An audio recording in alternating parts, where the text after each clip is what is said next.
WhatsApp guys ಹೇಗಿದ್ರೆ hope you guys doing great. So guys, ಇವತ್ತು ಪ್ರಧಾನಮಂತ್ರಿ ಅವರು ಒಂದು ಯೋಜನೆಯನ್ನ ಅನೌನ್ಸ್ ಮಾಡಿದ್ರು. ರೆಡ್ ಪೋರ್ಟ್ ನಿಂದ ಮಾತಾಡ್ತಿರ್ಬೇಕಾದ್ರೆ ಪ್ರಧಾನ ಮಂತ್ರಿ ವಿಕಸಿತ್ ಭಾರತ್ ರೋಜ್ಗಾರ್ ಯೋಜನೆ ಅನ್ನುವಂತ ಒಂದು ಸ್ಕೀಮ್ ಅಂತ ಹೇಳ್ಬೋದು. ಸ್ಕೀಮ್ ಅನ್ನ ಅನೌನ್ಸ್ ಮಾಡಿದ್ರು. ಸೊ ಅದರ ಬಗ್ಗೆ ಈ ವಿಡಿಯೋದಲ್ಲಿ ನಾನು ನಿಮಗೆ ಎಕ್ಸ್ಪ್ಲೇನ್ ಮಾಡಿದ್ದೀನಿ. ಯಾರೆಲ್ಲ ಈ ಒಂದು ಸ್ಕೀಮ್ ನ ಬೆನಿಫಿಟ್ ಆಗ್ತಾರೆ, ಯಾರೆಲ್ಲ ಬೆನಿಫಿಷರಿ ಇರ್ತಾರೆ, ಸೊ ಹೇಗೆ ಇದೆಲ್ಲ ವರ್ಕ್ ಆಗುತ್ತೆ ಅನ್ನೋದನ್ನ ಫುಲ್ ಎಕ್ಸ್ಪ್ಲೇನ್ ಮಾಡ್ತೀನಿ. ಸೊ ದಟ್ ವಿಡಿಯೋ ನೆಟ್ವರ್ಕ್ ನೋಡ್ತಾ ಇರಿ ಗೈಸ್. ಆಕ್ಚುಲಿ ಪ್ರಧಾನಮಂತ್ರಿ ನರೇಂದ್ರ ಮೋದಿ ಅವರು ಇವತ್ತು ಏನಿದೆ ಒಂದು ರೆಡ್ ಪೋರ್ಟ್ ಇಂದ ಭಾಷಣ ಮಾಡ್ತಿರ್ಬೇಕಾದ್ರೆ 15th ಆಗಸ್ಟ್ ಇವತ್ತು. ಸೊ ಸ್ವತಂತ್ರ ದಿನಾಚರಣೆ ಶುಭಾಶಯಗಳು ಎಲ್ಲರಿಗೂ. ಸೊ ಹಾಗಾಗಿ ಪ್ರಧಾನ ಮಂತ್ರಿ ವಿಕಸಿತ್ ಭಾರತ್ ರೋಜ್ಗಾರ್ ಯೋಜನೆ ಅನ್ನುವಂತ ಒಂದು ಸ್ಕೀಮ್. ಸೊ ಹೆಸರು ತುಂಬಾ ಲಾಂಗ್ ಆಗಿದೆ, ಬಟ್ ಇದರಲ್ಲಿ 15,000 ರೂಪಾಯಿ ಯೂತ್ಗೆ ಸಿಗುತ್ತೆ ಅಂತ ಹೇಳಿದ್ರು. ಬಟ್ ಆದ್ರೆ ಯಾವ ಯೂತ್ಗೆ ಸಿಗುತ್ತೆ, ಯಾರಿಗೆ ಸಿಗುತ್ತೆ, ಫುಲ್ ಡೀಟೇಲ್ಸ್ ಇಲ್ಲಿದೆ. ಸಿ ಗೈಸ್, ಪ್ರಧಾನಮಂತ್ರಿ ವಿಕಸಿತ್ ಭಾರತ್ ರೋಜ್ಗಾರ್ ಯೋಜನೆ ಅಡಿಯಲ್ಲಿ 15,000 ಸಿಗಬೇಕು ಅಂತಂದ್ರೆ ಫಸ್ಟ್ ಇದು ಸ್ಟಾರ್ಟ್ ಆಗಿರೋದು ಬಂದ್ಬಿಟ್ಟು ಆಗಸ್ಟ್ 1, 2025ರಿಂದ 27ರವರೆಗೂ ಇದು ನಡೀತಾ ಇರುತ್ತೆ, ರೈಟ್? ಸೊ ಹಾಗಾಗಿ ಇದರಲ್ಲಿ ಈ ಒಂದು ಯೋಜನೆಯ ಬೆನಿಫಿಷರಿಗಳು ಏನಂತಂದ್ರೆ ಯೂತ್ಸ್ ಓನ್ಲಿ 18 to 45 ಏಜ್ ಒಳಗಡೆ ಏನಿರ್ತಾರೆ ಆ ಯೂತ್ಸ್ಗೆ ಇದು ಒಂದು ಬೆನಿಫಿಟ್ ಸಿಗಲಿದೆ. ಸೊ ಯಾರಿಗೆ ಸಿಗಲಿದೆ ಅಂತಂದ್ರೆ ಆಗಸ್ಟ್ 1ನೇ ತಾರೀಕಿನಿಂದ ಆಗಸ್ಟ್ 1, 2025ನೇ ತಾರೀಕಿನಿಂದ ಸೊ ಈ ಒಂದು 2 ವರ್ಷಗಳ ಕಾಲಾವಕಾಶಗಳಲ್ಲಿ ಯಾರು ಫಸ್ಟ್ ಜಾಬ್ ಅನ್ನ EPFO ಕಂಪನಿ ಜೊತೆಗೆ, ಅಂದ್ರೆ EPFO ಕಂಪನಿ ಜೊತೆಗೆ ಏನು ಜಾಬ್ ಜಾಯಿನ್ ಆಗ್ತಾರೆ ಅವರಿಗೆ ಈ ಒಂದು 15,000 ರೂಪಾಯಿ ಲಾಭನ ಸಿಗಲಿದೆ.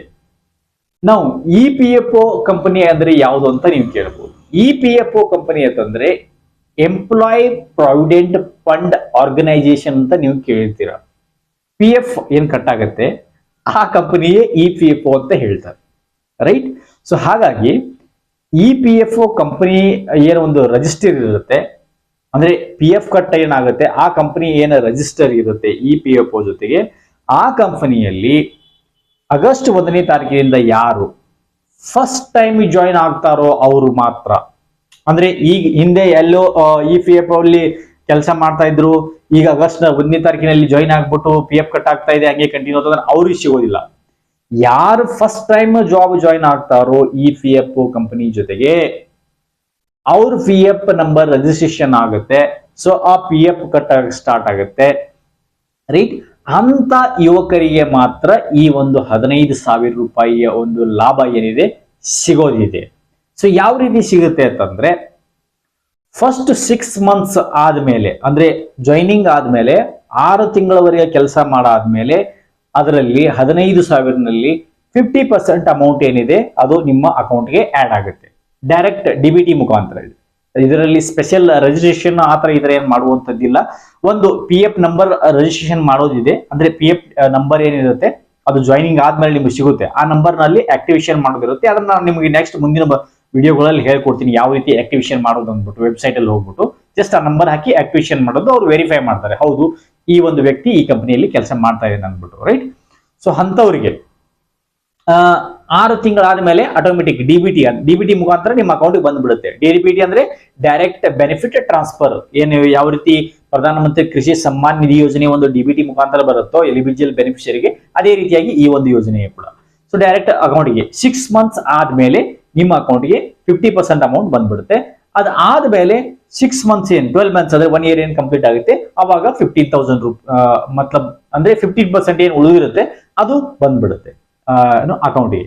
ಸೊ ಹಾಗಾಗಿ ಟೋಟಲಿ ಇದರಲ್ಲಿ ಯಾರಿಗೆ ಸಿಗುತ್ತೆ ಅಂತಂದ್ರೆ ಹೊಸ ಯುವಕರು. ಸೊ ಇದರ ಉದ್ದೇಶ ಏನು ಅಂತಂದ್ರೆ ಹೊಸ ಯುವಕರಿಗೆ ಜಾಬ್ ಸಿಗಬೇಕು. ಅಂದ್ರೆ ಯಾರ ಕಲ್ತು ಸ್ಕಿಲ್ ಇದೆ ಅವ್ರ ಹತ್ರ, ಡಿಗ್ರಿ ತಗೊಂಡು ಕುಂತಿದ್ದಾರೆ, ಬಟ್ ಆದ್ರೂ ಅವ್ರಿಗೆ ಜಾಬ್ ಸಿಗ್ತಾ ಇಲ್ಲ ಅಂತಂದ್ರೆ ಇಂತಹ ಕಂಪನಿಗಳೇನಿರುತ್ತೆ ಹೊಸ EPFO ರಿಜಿಸ್ಟ್ರೇಷನ್ ಕಂಪನಿಗಳೇನಿರುತ್ತೆ ಅವ್ರನ್ನ ಹೊಸ ಜನಗಳನ್ನ, ಹೊಸ ಯುವಕರನ್ನ ಅವರು ಅಪಾಯಿಂಟ್ ಮಾಡಿದ್ರೆ, ನೌಕರಿಗೆ ತಗೊಂಡ್ರೆ ಅಂತವರಿಗೆ ಕಂಪನಿಗೂ ಕೂಡ ಅವರಿಗೆ ಇನ್ಸೆಂಟಿವ್ ಕೊಡುತ್ತೆ ಗೌರ್ಮೆಂಟ್.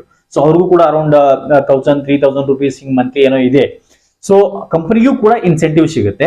ಅದ್ರ ಜೊತೆಗೇನೆ ಯಾರು ಜಾಯಿನ್ ಆಗಿರ್ತಾರೆ ಅವ್ರಿಗೂ ಕೂಡ 15,000 rupees ಅವನ್ನು ಒಂದು ಇನ್ಸೆಂಟಿವ್ ರೂಪವಾಗಿ ಇದು ಸಿಗುತ್ತೆ. ಸೊ ಇದಕ್ಕೆ ಏನಕ್ಕೆ ಈ ತರ ಪ್ರೋತ್ಸಾಹ ಮಾಡುತ್ತಂದ್ರೆ ಹೊಸ ಯುವಕರಿಗೆ ಚಾನ್ಸ್ ಸಿಗಬೇಕು, ಸ್ಕಿಲ್ ಇರೋರಿಗೆ, ಹೊಸ ಯುವಕರು ಫೀಲ್ಡ್ ಅಲ್ಲಿ ಬರಬೇಕು, ದೇಶದ ಆರ್ಥಿಕತೆಯಲ್ಲಿ ಅವರು ಒಂದು ಯೋಗದಾನವನ್ನು ಮಾಡಬೇಕು ಅನ್ನೋ ಕಾರಣದಿಂದಾಗಿನೇ ಇದೊಂದು ಯೋಜನೆಯನ್ನ ಭಾರತ ಸರ್ಕಾರ ಕೊಡ್ತಾ ಇರೋದು. ಸೊ ಅದಕ್ಕಾಗಿ ಐ ಹೋಪ್ ಏನಂದ್ರೆ EPF ಜೊತೆ ಕಂಪನಿ ಇರಬೇಕು, ರಿಜಿಸ್ಟ್ರೇಷನ್ ಇರಬೇಕು. EPF ಅಂದ್ರೆ PF ಒಂದು ಆರ್ಗನೈಸೇಷನ್ ಏನಿದೆ ಪ್ರಾವಿಡೆಂಟ್ ಫಂಡ್, ಸೊ ಅದು ಕಂಪನಿ ರಿಜಿಸ್ಟ್ರೇಷನ್ ಇರಬೇಕು.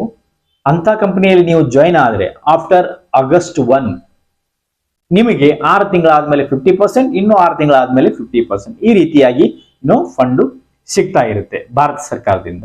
ಅವರು ಹೊಸಬರಾಗಿರ್ಬೇಕು, ಹಳಬರಿಗೆಲ್ಲ, ಹೊಸ ಯುವಕರಿಗೆ ಯಾರು ಜಾಯಿನ್ ಆಗಿರ್ತಾರೆ ಅವರು, ಮತ್ತು 18 ವರ್ಷದಿಂದ 45 ವರ್ಷದ ಒಳಗಿನವರಾಗಿರಬೇಕು, ಅಂತವರಿಗೆ ಮಾತ್ರ ಈ ಒಂದು ಯೋಜನೆ ಬೆನಿಫಿಟ್ ಸಿಗಲಿದೆ ಗೈಸ್. ಓಕೆ, ಐ ಹೋಪ್ ಈ ಒಂದು ಚಿಕ್ಕ ಇನ್ಫಾರ್ಮೇಶನ್ ನಿಮಗೆ ಇಷ್ಟ ಆಗಿದೆ ಅನ್ಕೊಂತೀನಿ, ಅರ್ಥ ಆಗಿದೆ ಅನ್ಕೊಂತೀನಿ. ಇನ್ನೇನಾದ್ರೂ ಈ ಯೋಜನೆ ಬಗ್ಗೆ ಡೌಟ್ಸ್ ಗಳಿದ್ರೆ ವಿಡಿಯೋದ ಕೆಳಗಡೆ ಕಮೆಂಟ್ ಮಾಡಿ. And that's it for this scheme. ಇನ್ನೇನಾದ್ರೂ ಈ ಸ್ಕೀಮ್ ಬಗ್ಗೆ ಕ್ವಶನ್ಸ್ ಗಳಿದ್ರೆ ಕಮೆಂಟ್ ಬಿಲೋ.